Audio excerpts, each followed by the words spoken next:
we humans, we seem to have this inherent pull towards complexity, don't we? We really do. Think about the fields we admire, neuroscience, astrophysics, even really dense abstract art or, I don't know, avant-garde theater. We love the puzzles. It's like we're drawn to the intricate, the things that don't give up their secrets easily. Makes us feel smart, maybe. Yeah, perhaps. But where does this love of complexity hit its most, well, painful and time-consuming peak? Oh, definitely relationships. It's almost bizarre. That's the paradox we're digging into today, isn't it? How people who are otherwise incredibly sharp, hard-headed, discerning folks. People running businesses, managing huge projects. Right. They suddenly show this extreme patience, sometimes for years, with relationship situations that are just, well, endlessly complicated. Why? That's the million-dollar question. And that's what this deep dive is about. We want to unpack what makes these situations so complex and, crucially, offer a way out. A kind of guiding principle. A principle to save our sanity, maybe. Exactly. Something we're calling the rule of simplicity. Okay, the rule of simplicity. I like the sound of that. But first, let's dissect the complexity itself, the anatomy of the ambiguous partner. Because it's often not about big fights, is it? It's more subtle. Much more subtle. It's usually defined by, well, ambiguity and absence. Let's start with the first dynamic, the commitment caveat. Ah, yes. The partner who says they want to commit, they assure you, oh, definitely, one day. Right.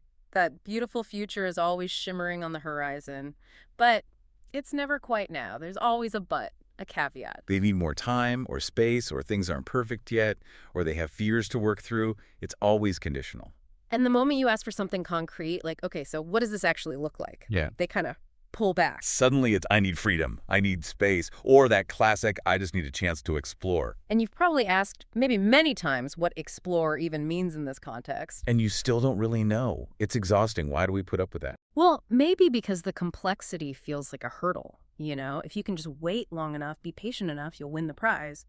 But that waiting just drains you. Yeah, it becomes the relationship itself, just waiting. Which leads perfectly into the second dynamic, the translator's burden. This is where communication itself starts to break down, right? You feel like you need a decoder ring. Exactly. Simple words suddenly don't mean what they normally mean.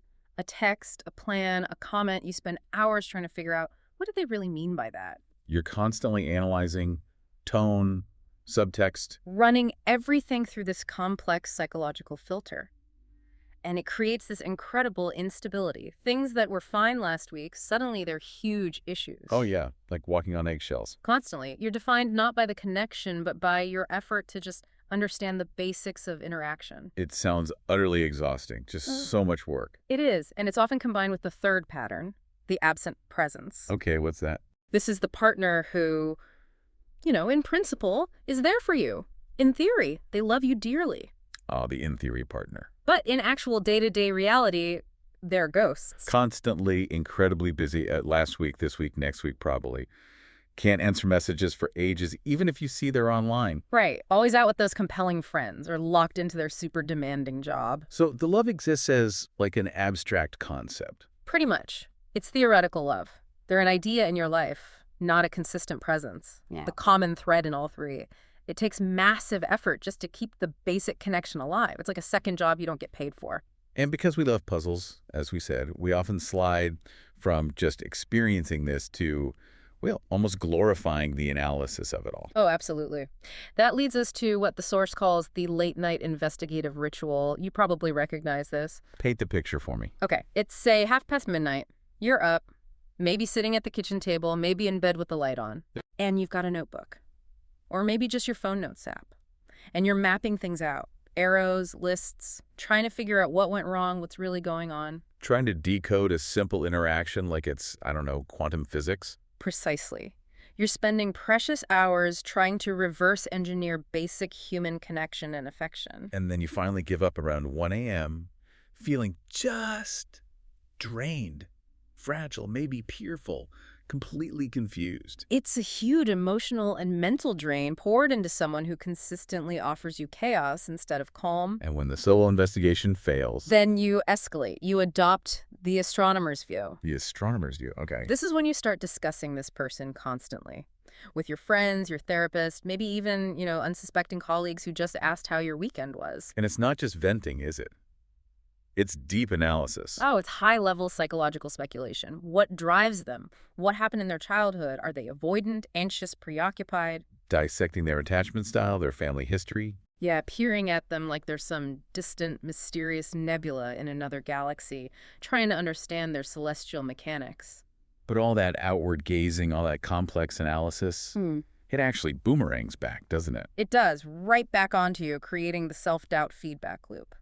Because after all that speculation about them, you start wondering, maybe the problem isn't them. Maybe it's me.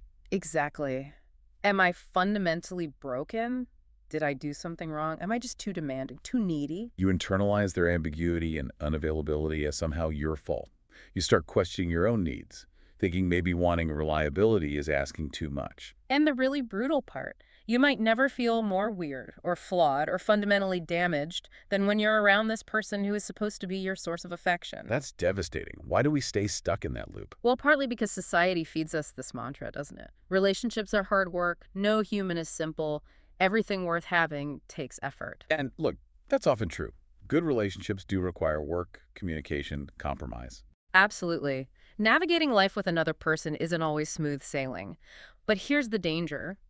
That sensible truth gets twisted. How so? It subtly morphs into an excuse for unlimited patience. Patience with people who are, frankly, just not equipped for or interested in mutual, reliable love. It lets us stay lost in that nebula, thinking we just need to try harder. So we need something to cut through that justification. Yeah. Clear principle. Yes. We need a strong countercurrent to that pull towards complexity. And that brings us back to it. The rule of simplicity. Okay, but simplicity, doesn't that sound a bit, well, simplistic? Like, Yeah. Are we saying just walk away at the first sign of trouble? Real life has bumps. No, absolutely not. That's a crucial misunderstanding. The rule of simplicity isn't about effortlessness. It's about fundamental viability and clarity. Okay, explain that difference. The rule states this. When you have two people who are, reasonably mature, emotionally functional, and actually viable prospects for a partnership. People ready and able to be in a relationship. Yes. Then love, overall, taking the big picture view, will actually be relatively simple. So there will still be difficult conversations, tricky moments, times you need to put in effort. Of course. Life happens. Disagreements happen. But those difficulties occur within a structure that is fundamentally sound, clear, and reliable. The foundation isn't shaky. Because the core components are solid. Precisely. The simplicity comes from two basic things. They want to love you and generally know how to show up in a loving way. And you want to love them and know how to show up for them. That fundamental desire isn't the mystery. It's a given. Okay, so let's contrast that with the chaos we described earlier, the absent presence, the translator's burden. What does simple, viable love look like in practice? What are the signs? Well, for starters, they generally show up on time. Seems basic, but yeah. If they're delayed, they tell you clearly and promptly. They answer messages within a reasonable time frame, hours, not days or weeks. They actually communicate proactively. Yes. They help make plans. They're proud of you. They want you integrated into their life, meeting friends, family. It's not compartmentalized. And how does it make you feel? Consistently.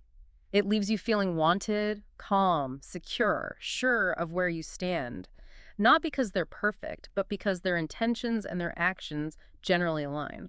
Okay, and the ultimate sign you mentioned, the practical test. You can go to bed at a normal hour. Without that compulsive need to check your phone just one more time. Exactly. Without waiting for that ambiguous text or wondering if they'll call. That feeling of baseline relational security.